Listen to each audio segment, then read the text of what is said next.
Ngayong May 9, 2025, dito po tayo magre-review ng motorsiklo sa Bristol, San Pablo City. Swerte po tayo kasi tatlong klase ng motorsiklo po ang makikita natin dito. Bali, Bristol Group of Company nga po siya. Nandito rin po ang QJ Motor, Motomorini at siyempre yung Bristol Motorcycle. Hindi ho tayo nahirapang hanapin itong Bristol Motorcycle dahil halos katapatan lang po siya ng Max Restaurant at saka ng The Coco Palace Hotel. Dito lang po ito sa Barangay San Francisco, San Pablo City. Bali kapag galing po kayo ng bayan, nasa left side po siya. At kapag galing naman po tayo ng Quezon Province, nandito po sa right side. Pasok na tayo sa loob at maganda rito, fully air condition sila. Kaya sigurado fresh po ang mga motorsiklo. Okay, shoutout po sa lahat mga boss. Andito po si Manager Randy, si Ma'am Ira, saka si Sir Joseph. Kung mapapansin nyo mga riders, almost big bike po ang kanilang ini-offer dito po sa San Pablo. Ayan, nandito po ang QJ Motors. Siguro sa mga susunod na araw, iisa-isahin na natin to. At ngayon lang po tayo makakapag-review ng motorsiklo po ng Bristol, saka ng QJ Motor. And then bukod po sa mga motorsiklo, kumpleto rin po sila. Meron silang available na mga helmet, mga engine oil at saka iba pang mga accessories, mga apparels, ayan, mga jersey. Saka ilang pong mga parts ng motorsiklo kagaya nitong auxiliary lights. Okay, meron pa palang extension ng showroom dito po sa likuran. Marami pa pala tayong pagpipilian pagdating sa Maxi Scott category. Napansin ko lang po kakaiba yung kanyang mga looks. Italian inspired siya, di ba? And then nag-research po tayo ng konti tungkol dito sa Bristol Motorcycles. Napag-alaman po natin na Filipino company po pala ito na nakabase sa Manila. Medyo bata pa po ang motorcycle company na to dahil nag-start lang po sila last 2018 lang. At masasabi ko po na quality motorcycles to dahil yung ilan sa kanilang parts and components ay nanggaling po sa Italy, United States, Japan at Taiwan. Pero ang pinaka-importante, dito po yan sa Pilipinas ina-assemble kaya maraming Pilipino po ang mabibigyan ng trabaho. Anyway, napahaba na tayo. Ito nga pala ang bida natin ngayong araw. Itong si Bristol Maxi 160. So alam niyo na mga riders kung kanino siya inspired, di ba? Obviously sa X-Max po. Dito po sa Bristol Maxi 160, tatlong kulay po ang available. Meron po silang glossy white, meron din po itong glossy black at saka glossy gray. Almost the same po sila ng looks ng X-Max pero meron pa rin sila siyempre yung pagkakaiba. Lalo na po sa specifications dahil 160cc lang po ang displacement itong si Maxi 160, unlike po sa X-Max 300cc po yon. Okay, sa looks naman po niya, unahin natin dito sa front. Makakita nyo yung kanyang windshield, yan ang hinahanap ko, transparent, diba? Saka medyo mataas. Hindi nga lang po siya adjustable na, kung papansinin nyo, nakapix na po yung kanyang bracket. Then mahaba din po yung kanyang windshield, almost level na sa mukha natin. And then same lang din po ng pwesto ng kanyang turning signals. Dito po mataas, diba? Ka-level halos ng ating windshield. Kala ko yung side mirror po yan, Hindi pala. Naka full LED na po ang kanyang mga lighting system. Dito nga po sa kanyang turning signals, full LED po yan. And then syempre sa looks, panalo, very aggressive siya. Naka-yuko naman yung kanyang headlight. Yan, split type po ang kanyang headlight. Kasama na rin po dito yung kanyang DRL. And then dito may abang siya na rubber cover to na yan, pwede tayo mag-install ng camera dyan mga riders. And then sa taillight, ang lapad niya mga riders. Ayan, full LED. Ang ganda ng pwestuhan ng kanyang turning signals, diba? Sambuo na siya. Kasama na sa kanyang stoplight taillights. Lakas makagwapo mga riders, diba? Kapag wala ng decals, mas premium ang dating niya. Emblem lang na naka 3D na siya mga riders. So, paka-elegant niya, diba? Pati yung kulay, ayan, naka-chrome siya. Then 160 na kulay red yung displacement. And then dito naman yung kanyang elegant na emblem, diba? Bristol motorcycle. Panalo din sa color combination, black and white lang ang ginamit kaya ang linis niya tignan. Hanggang dito po sa kanyang front fender na malapad, mahaba, ayan, black and white lang din. And then ang maganda po rito mga riders, pagdating sa safety features, panalo tayo. Hindi siya tinipid, dahil kita nyo meron siyang traction control system. At saka syempre dual channel ABS na po itong si Bristol 160. CST tubeless naman po ang ginamit sa kanyang mga gulong. Dito po ay may sukat na 110 by 70 by 13 dito sa front tire. And then plain matte black lang po ang kulay ng kanyang mag wheels, wala na siyang mga decals na kasama. And then telescopic fork ang front suspension. Okay, sa braking system naka single disc na nasa right side po yung kanyang front disc. And then single piston caliper. And then meron na rin po siyang anti-lock braking system dito sa front. And then ang una ko napansin dito po sa kanyang rear, ang lapad po ng kanyang rear fender at ang ganda ng kanyang design. Kita nyo? Hindi siya basta sexy lang. Makakatulong po talaga ito pag sangga ng massive na talsik ng putik. Bukod pa po dito sa kanyang tire hugger sa loob. At maganda, malaki ang kanyang clearance para in case na magpapalit po tayo ng gulong na mas pataba ay okay lang, di ba? 130 by 70 by 30 naman po ang size ng gulong dito sa rear. Panalo rin sa kanyang rear suspension. Kita nyo, naka-invert na siya. And then yan, meron siyang kulay gold na subtank. And then single disc na meron pong single piston caliper at ABS dito naman po sa rear brake. Then hindi naman masyadong bulky yung kanyang stock na muffler. Kita nyo, nagpalaki lang po talaga itong kanyang plastic na heat guard. Dito sa tip, metal po yung ginamit na heat guard. Ayan, may kasamang mga stainless na Allen bolt. At hindi siya perfect round shape mga riders. So medyo oblong yung kanyang shape na mahaba. Fully protected ang binti ng ating angkas dahil sa heat guard na to. Hanggang dito sa elbow, ayan ang haba. And then itong okay, yung kanya pong engine oil nasa 1.1 liter lang. At malaki po ang space. So, makakapag-change oil tayo ng ayos. And then ganun din po, 120 ml ang kanya namang gear oil capacity. Nga pala mga riders, wala rin siyang kickstart ha. Then meron pong kill switch sensor yung kanyang side stand. Then na-amaze ako sa kanyang air filter box. Napaka-brusco ng style, di ba? Meron pa siyang carbon loader rito. Ito yung brand niya na Bristol. Dito po sa crankcase. Then sa kanya naman pong footrest, ayan, aluminum siya na walang rubber. Okay lang. At kakapit na to sa ating sapatos. And then sa footboard naman po niya, ayan, meron siyang extension para sa cruising position natin. Okay na rin po yung kanyang grab bar, mataas na. May susuot natin ang gusto yung ating mga kamay. Yun lang, wala siyang rubber mga riders ha. And then sa kanya naman pong upuan, wala siyang hydraulic damper pero kusa na siyang umangat, di ba? Kaya maganda to. Hindi tayo mahihirapan pag meron tayong kukunin na gamit. Okay, dito po sa kanyang stock na seat cover, one tone lang siya pero quality mga riders. Ayan, naka double stitch dito sa bandang likuran, then single stitch naman dito sa gitna. Tapos malambot po yung kanyang foam. Kahit wala siya ng stopper, ito parang meron na rin dahil ang lalim po ng kanyang tabas dito sa rider seat. Para ka na rin naka camelback type, di ba? And then medyo madulas lang itong seat cover pero ang kapal ha. Tapos dito sa back rider natin ay magaspang. Of course, malapad siya mga riders. Obviously, sa U-Box, malapad po ito. Okay, dito na nakalagay yung kanyang side mirror. Check tayo ha, magsukat tayo ng helmet. Ito po yung kanyang stock na battery. Made in Taiwan. Ayan, GTZ 10S-BS. Then, manual basic tools. Simulan natin. Pero parang mababaw lang siya mga riders. Dala natin yung ating medium size na spider helmet. Check natin ha.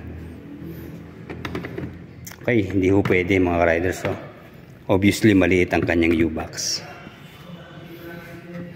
So ano lang talaga, mga ilang gamit natin siguro kapote, motorcycle cover.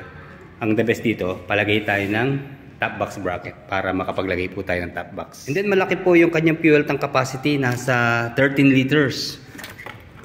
Okay, buksan natin. Nabuti na andito na yung kanyang susi. Akala ko hindi siya keyless. Meron siyang manual key. Ayan. Para in case na malobat po yung ating remote. Ayan, may dalawang button po yung kanyang remote. Yung power, saka yung kanyang locator or alarm. And then nasa gitna po ng knob yung saka ng susi para sa manual. Okay, check natin ha. Yun. Buti nakaharap sa atin yung cover, hindi nakatalikod, kaya mabilis ang access natin sa cap ng tangke. At pagdating po sa fuel consumption, hindi na masama dahil meron po siyang 43 kilometers per 1 liter na fuel consumption. Not bad na para sa isang 160 na motorsiklo. And then sa top speed po, maabot po ng 105 to 120 kilometers per hour. Naku-curious tayo kung ano bang itsura ng kanyang side mirror. Butit pinayagan naman tayong inspeksyonin to. Okay, yan po yung kanyang stock na side mirror. Hindi siya carbon lodi, pero malapad po Then yung kanyang stem hindi masyadong mahaba, tamang-tama lang. Ayan. Pero mas maganda to, nagkaroon ng bracket, 'di ba? Dito tayo maglagay ng side mirror, 'di ba? And then meron po siyang pocket magkabila. Ito, laki ng kanyang bulsa dito, Buti may cover pareho. Ayan. Pag maglalagay po tayo ng gamit natin, siguro cellphone, yung maliit na mineral water pasok diyan. Wala lang po siyang lock, mga riders, Then dito naman sa kabila, syempre siguro nandito yung kanyang charging port. Dito po sa kanyang left side pocket, kala ko pupush lang siya. So may lock dito. Magbubukas lang siya pag dito sa knob natin siya pinita, dito sa push. Ayun, nagbukas na siya. So maganda, may lock, di ba? Okay, ayun po yung kanyang USB ready na charging port.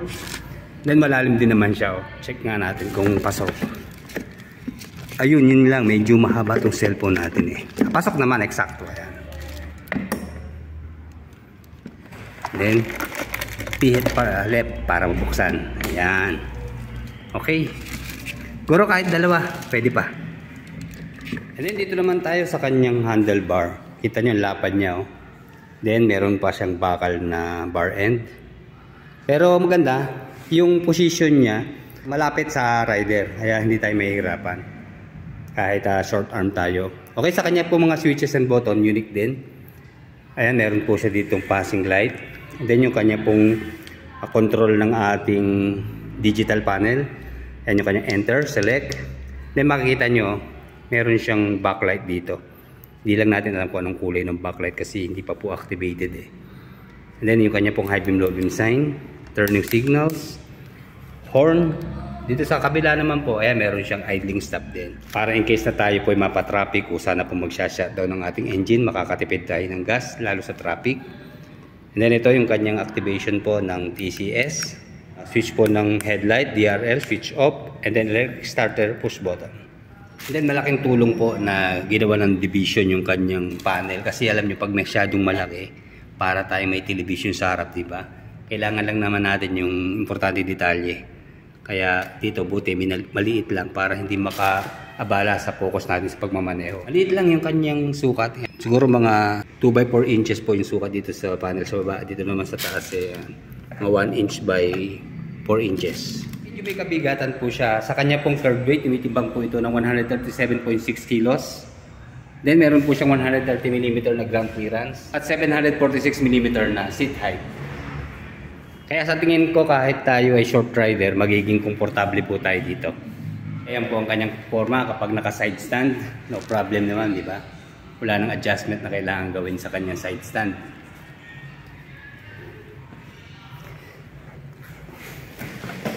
Grabe, mababa siya mga ka-riders. So, kasi alam nyo kung bakit. Dito po sa part ng rider seat, kita nyo, makitid siya. Ang malapad dito sa back rider. Kaya kita nyo, tayo ay 5'8". Lapat yung ating dalawang paa. Tapos, kala mo laki niya tignan. Pero pag nakasakay ka na, lapit lang sa atin. Hindi na kailangan iunat pa yung kamay. Tama-tama lang. Kaya yung riding comfort natin, may ibibigay nitong si Bristol 160 na maxi. And then, sa kanya pong floorboard, kita nyo. Sa size 9 natin pa, tama-tama lang dito sa kanyang floorboard. And then, pag mag-i-extend tayo, ayan. Ayan, iunat natin yung ating paa mga riders para sa long ride. Then, yung distance naman po ng kanyang manibela sa hita, sa turning radius. Ayan, saktuhan lang. Dito sa kabila. Okay. Ayos. Then, try natin yung kanyang rear brake. Okay, ito ang hinahanap ko sa preno. Half press lang. Response na kagad siya. Kita nyo? Pero hindi siya tumutukod dahil hindi tayo pasubsub agad kahit biglang preno. Malakas yung preno niya dito sa rear. At dito naman po sa front. Okay, equal sila ng braking power. half press lang. Yan, very responsive siya. Oh. And then may i-adjust pa natin yung ating preno kung saan tayo komportable.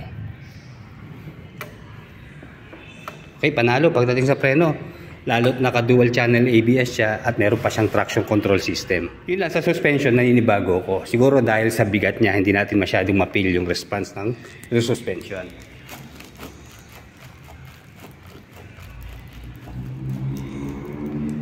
Pero siyempre, dual shock yan. No problem na rin yan. Pero okay lang, siyempre, sa resuspension niyan, panalo na tayo. Kita niyo, meron na siyang subtank dual shock. Responsive din naman yung kanyang shock. Naninibago lang tayo kasi sanay po tayo dun sa mga maliliit na motorsiklo na malambot masyado ang kanilang mga suspension. So, ganun talaga, maninibago tayo pag maxi scoop na.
Na rin tayo sa kanyang engine specs, 4-stroke, single cylinder, 4-valve, single overhead cam, water-cooled po sa kanyang cooling system, and then fuel injected na sa fuel supply system, 160cc displacement.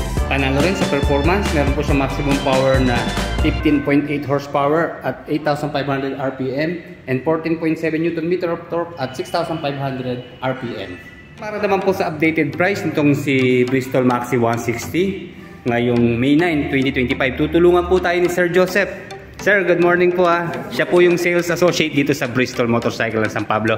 Okay sir, alamin ko lang po, magkano po ba ang cash price nitong si Maxi 160? Maxi 160, ang SRP po niya ay 148,800. Okay. Then, naka-promo po tayo ng less than 10,000 sir. So, ang cash price po niya, ika-cash niyo po ay 138,800. All in na po yun, sir. Inclusive na po kasi may promo tayo na worth 8,200 na previous. Okay. Dito sa Maxi 160. So, meron tayong inclusive na dun yung LTO registration 3 years. So, Geely helmets, full face or half face, depende po sa PPDE customer. Then, in-print custom sa jersey, worth 1,300. Okay. Ayun po. So, if chance naman, all in down payment kay Maxi 160 is 14,900 po. So, sa 3 years, ang monthly po niya ay 7,403. 2 years is 9,391. Then, sa 12 months naman is 15,599. May release po tayo na 200 pesos. So, pwede po lang ang pen online or mag-open po dito sa store. Sir, in case na installment kukunin, ma-avail din ba yung worth 8,000 na previous? Yes po, sir. Okay. Inclusive din po siya sa installment of cash purchase. Sir, pwede makita po yung mga previous nyo? Yes po, sir. So, ito po yung mga kasama sa unit. Basta Maxi 160 po yung ating property. So, ito yung imprint customs na jersey. So, basta natin. Ang ganda.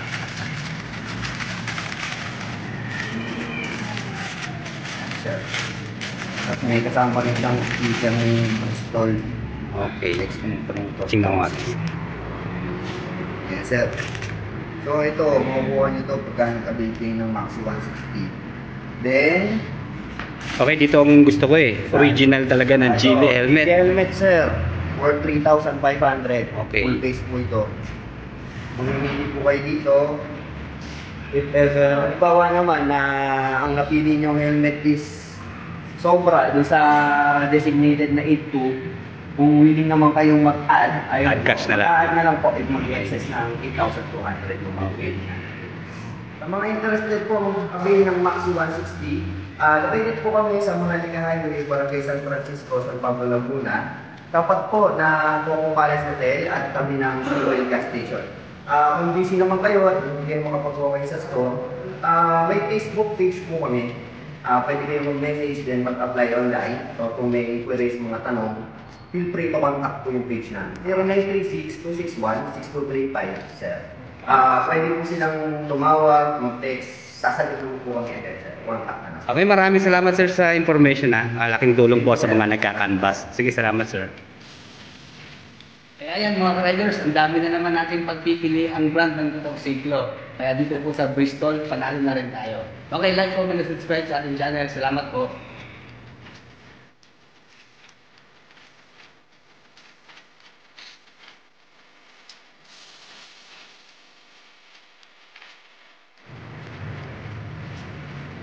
Welcome to Bristol, San Pablo!